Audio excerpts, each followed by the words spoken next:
Dear students, आज हम discuss करने जा रहे हैं स्यूडो पोटेंशियल मेथड के बारे में। ठीक है, तो यहाँ पे सबसे मेन बात जो है, सबसे पहली बात हमको ये जानना चाहिए कि ये क्यों यूज़ करते हैं हम लोग एनर्जी बैंड के कैलकुलेशन के लिए।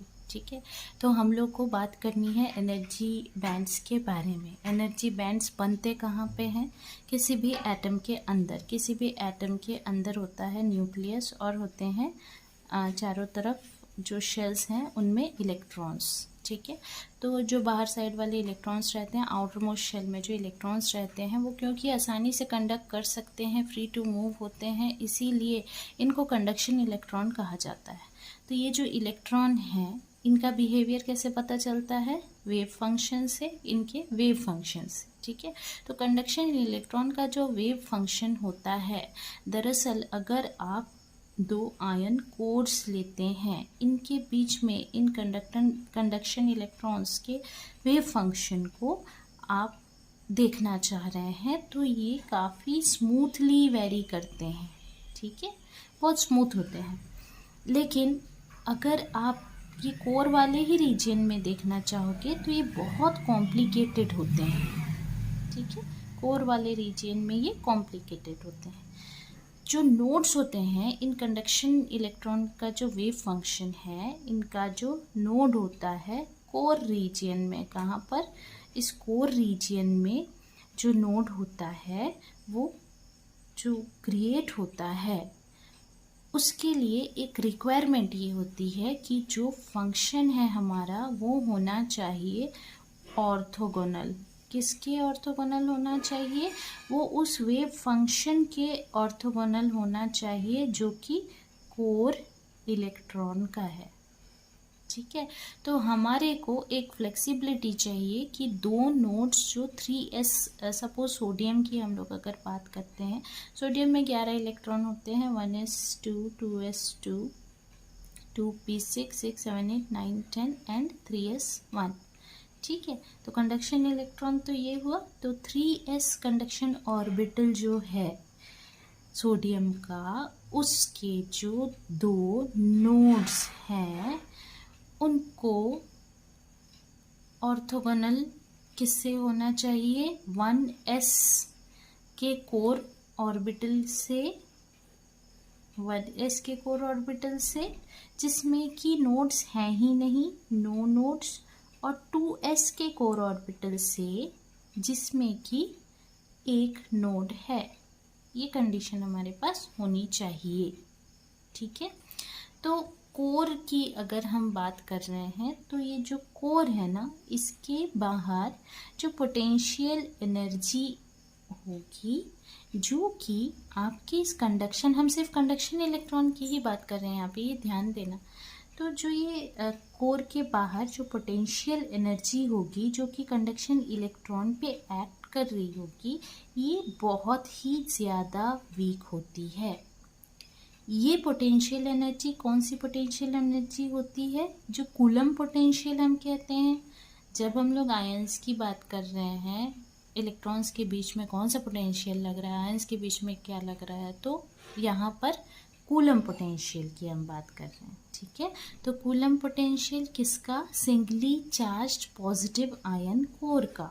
ये जो कोर कह रहे हैं singly charged positive iron core का, और ये भी काफ़ी हद तक रिड्यूस हो जाता है। किससे? जो स्क्रीनिंग होती है ना, इलेक्ट्रोस्टैटिक स्क्रीनिंग, हमने कई बार इसको डिफाइन किया है, इलेक्ट्रोस्टैटिक स्क्रीनिंग को। इसकी वजह से जो पोटेंशियल एनर्जी है वो क्या हो जाती है? रिड्यूस हो जाती है। ठीक है, इलेक्ट्रोस्टैटिक स्क्रीनिंग कौन करेगा? जो दूसरे कंडक्शन इलेक्ट्रॉन्स हैं वो करते हैं स्क्रीनिंग। तो उसकी वजह से जो पोटेंशियल एनर्जी है, किसकी पोटेंशियल एनर्जी की हम लोग बात कर रहे हैं? कंडक्शन इलेक्ट्रॉन की पोटेंशियल एनर्जी की बात कर रहे हैं। वो पोटेंशियल एनर्जी जो है वो काफ़ी वीक होती है, हमने कहा। ठीक है, तो जो कंडीशन है आउटर रीजियन में, जो कंडक्शन इलेक्ट्रॉन का वेव फंक्शन है वो बहुत स्मूथली वेरी करेगा। किसकी तरह? किसी भी प्लेन वेव की तरह। ठीक, यहाँ तक के क्लियर। तो इसको हमने किस तरीके से लिखा है, स्टार्टिंग में हमने कहा कि कंडक्शन इलेक्ट्रॉन का जो वेव फंक्शन था वो कहाँ पे स्मूथली वेरी कर रहा था, आपके दो आयंस के बीच वाले रीजन में, लेकिन पर्टिकुलर उन आयंस के रीजन में उनका स्ट्रक्चर कैसा था, कॉम्प्लिकेटेड था, कॉम्प्लिकेटेड नोडल स्ट्रक्चर था। ठीक है, जो नोड्स हैं कंडक्शन इलेक्ट्रॉन के वेव फंक्शन का कोर रीजन में, वो कैसे क्रिएट हुआ था, उसके लिए हमको ये कंडीशन चाहिए थी कि वो ऑर्थोगोनल होना चाहिए कोर इलेक्ट्रॉन के साथ में। और उसके लिए हमने एक और कंडीशन लगाई कि सोडियम का एग्जाम्पल लेते हुए हमने एक और कंडीशन यहाँ पे लगाया था। कोर के बाहर की बात करें तो पोटेंशियल एनर्जी काफ़ी वीक होगा। पोटेंशियल एनर्जी कौन सा पोटेंशियल होगा, कूलम पोटेंशियल होगा, वो काफ़ी कम हो जाएगा स्क्रीनिंग की वजह से। आउटर रीजन में कंडक्शन इलेक्ट्रॉन का जो वेव फंक्शन है वो कैसा है, आपका स्मूथली वेरी कर रहा है प्लेन वेव्स की तरह। अब बात करते हैं कंडक्शन ऑर्बिटल्स जो हैं इस आउटर रीजन में।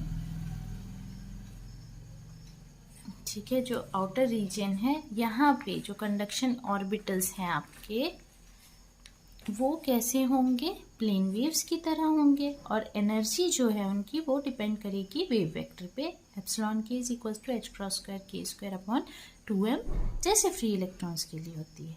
लेकिन कंडक्शन ऑर्बिटल के लिए ये ट्रू नहीं होगा, जो कोर रीजन में कंडक्शन ऑर्बिटल है उनके लिए ये ट्रू नहीं होगा, क्योंकि जो ऑर्बिटल्स हैं वो प्लेन वेव के जैसे नहीं हैं।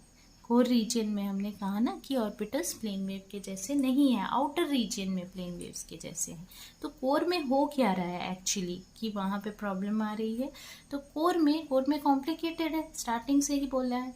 तो कोर में जो भी हो रहा है वो इररिलेवेंट है एप्सिलॉन और के डिपेंडेंस से। हम कैलकुलेट कर सकते हैं एनर्जी को अगर हम हैमिल्टोनियन ऑपरेटर लगाते हैं किसी भी एक ऑर्बिटल पे। ठीक है, तो आउटर रीजन में अभी इसके डेरिवेशन में हम नहीं जाएंगे, अब इस थियोरेटिकली हम इस बात को समझेंगे। तो अगर आउटर रीजन में ये अप्लाई किया जाता है तो ये ऑपरेशन जो है इससे हमको एनर्जी जो मिलेगी वो नियरली इक्वल होगी फ्री इलेक्ट्रॉन के एनर्जी के।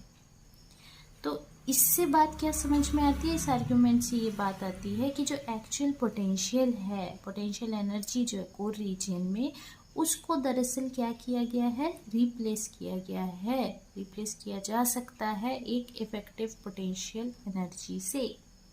और वो एनर्जी जो है वो बिल्कुल उसी तरीके का आपको वेव फंक्शन देगा कोर के बाहर, जैसा कि एक्चुअल आयन कोर के द्वारा दिया जाता है। ठीक है, तो यहाँ पे एक बात बहुत आश्चर्यजनक होती है कि जो इफेक्टिव पोटेंशियल या जिसको हम स्यूडो पोटेंशियल कह रहे हैं, स्यूडो मतलब ये होता है छद्म पोटेंशियल। ठीक है, इफेक्टिव पोटेंशियल या स्यूडो पोटेंशियल कह रहे हैं, जो इस रिक्वायरमेंट को पूरा करता है उसकी वैल्यू ली जाती है लगभग 0 के बराबर। तो हम स्यूडो पोटेंशियल मतलब एक ज़ीरो पोटेंशियल मानते हैं। ठीक है, तो ये कंक्लूजन जो है स्यूडो पोटेंशियल के बारे में ये सपोर्ट किया गया है एक थ्योरम से जिसको हम लोग कहते हैं कैंसिलेशन थ्योरम। तो स्यूडो पोटेंशियल जो है वो यूनिक भी नहीं है ना वो एग्जैक्ट है, लेकिन ये बहुत अच्छा है। एम्प्टी कोर मॉडल अगर आप लेते हैं तो वहाँ पे अनस्क्रीन स्यूडो पोटेंशियल को 0 माना जाता है कुछ रेडियस r तक के। ठीक है, लेकिन उससे अबव इसकी वैल्यू -e² अपॉन r मानी जाती है। ये जो पोटेंशियल है अब स्क्रीन किया जा सकता है। यहाँ पे हर एक कंपोनेंट UK का UR के अंदर बहुत सारे कंपोनेंट्स हैं UK, तो उनको डिवाइड करना होगा डाइलेक्ट्रिक कांस्टेंट से। Suppose Thomas Fermi dielectric function अगर हम लेते हैं ये, तो यहाँ पे 1/ks जो है वो थॉमस फर्मी स्क्रीनिंग लेंथ है। स्क्रीन स्यूडो पोटेंशियल जो है उसको हम लोग फिगर में कैसे बनाए हैं वो हम आपको दिखाते हैं। ये रहा आपका जो ये ड्रॉ किया गया है, ये UR है, पोटेंशियल है, यहाँ पे R है इन यूनिट्स ऑफ बोर रेडियस। ठीक है, देख पा रहे हैं। तो स्यूडो पोटेंशियल जो है मेटालिक सोडियम के लिए यहाँ पे बनाया गया है, ये आपका है आयनिक पोटेंशियल। ये जो डैश्ड वाला है ये आपका है स्यूडो पोटेंशियल, डैश्ड नहीं, ये क्लियर वाला कहना चाहिए, ये स्यूडो पोटेंशियल है। डैश्ड वाला जो है वो है आपका अनस्क्रीन पोटेंशियल, डैश्ड वाला यहाँ पे भी पूरा है, ठीक है। तो स्यूडो पोटेंशियल यहाँ पे बनाया गया है, डैश्ड अनस्क्रीन्ड है, डॉटेड एक्चुअल पोटेंशियल है, ये डॉटेड वाला एक्चुअल पोटेंशियल है। तो यहाँ पे एक्चुअल पोटेंशियल जो है वो स्यूडो से काफ़ी ज़्यादा है, देख पा रहे हैं हम लोग, ठीक है, बहुत ज़्यादा है, यहाँ पे आर है। तो ये किसके लिए किया गया है, सोडियम के लिए ये चीज़ें ली गई हैं, ठीक है। तो जो स्यूडो पोटेंशियल है उसमें वैल्यूज़ भी ली गई हैं, आर की अलग अलग और पोटेंशियल की भी अलग अलग, उससे ये बातें क्लियर हुई है। तो जो स्यूडो पोटेंशियल है जिसको ड्रॉ किया गया वो काफ़ी कम है as compare to true potential, लेकिन इस स्यूडो पोटेंशियल को एडजस्ट किया जाता है ताकि जो वेव फंक्शन है बाहर वाले रीजियन में वो लगभग ट्रू पोटेंशियल के बराबर हो। स्कैटरिंग थ्योरी की अगर हम लोग बात करें तो फेज शिफ्ट जो है स्यूडो पोटेंशियल का उसको एडजस्ट किया जाता है कि वो ट्रू पोटेंशियल के साथ मैच कर सके। किसके साथ एडजस्ट करने में आसानी होती है, जिसकी कोई वैल्यू ही नहीं होती है, ठीक है ना। तो कैलकुलेशन जो है बैंड स्ट्रक्चर का किस पे डिपेंड करता है, इस स्यूडो पोटेंशियल के फूरियर कंपोनेंट पे, रेसिप्रोकल लैटिस वेक्टर्स में। तो कुछ वैल्यूज जो है कोफिशिएंट की वो उसी से हम अच्छा बैंड स्ट्रक्चर प्राप्त कर सकते हैं, यहाँ पे वो ड्रॉ किया गया है। तो एक typical reciprocal space pseudo potential यहाँ देखने को मिल रहा है। यूके के जो वैल्यूज़ हैं आपके wave vectors equal to reciprocal lattice vectors, यहाँ पे G1 G2 G3 reciprocal lattice vectors है। बहुत कम वैल्यू है के की, उसके लिए पोटेंशियल कहाँ तक जा रहा है आपका -2/3 EF टाइम्स फर्मी एनर्जी के टाइम्स जा रहा है, जो कि स्क्रीन हो जाता है, जो कि स्क्रीन आयन लिमिट कहलाता है मेटल्स के लिए, ठीक है। तो ये जो कोफिशिएंट्स हैं आपके ये समटाइम्स कैलकुलेट किए जाते हैं मॉडल पोटेंशियल से, और कभी हम उसको बैंड स्ट्रक्चर से भी कैलकुलेट कर सकते हैं। इनकी अच्छी वैल्यूज़ जो हैं वो एस्टिमेट की जा सकती है, और स्क्रीन कूलम पोटेंशियल U0 होता है -2/3 फर्मी एनर्जी के बराबर, ठीक है। तो आज के लिए इतना ही। वीडियो पसंद आए तो शेयर लाइक सब्सक्राइब करना ना भूलें। कोई डाउट हो उनसे कमेंट सेक्शन में पूछ सकते हैं। Thank you.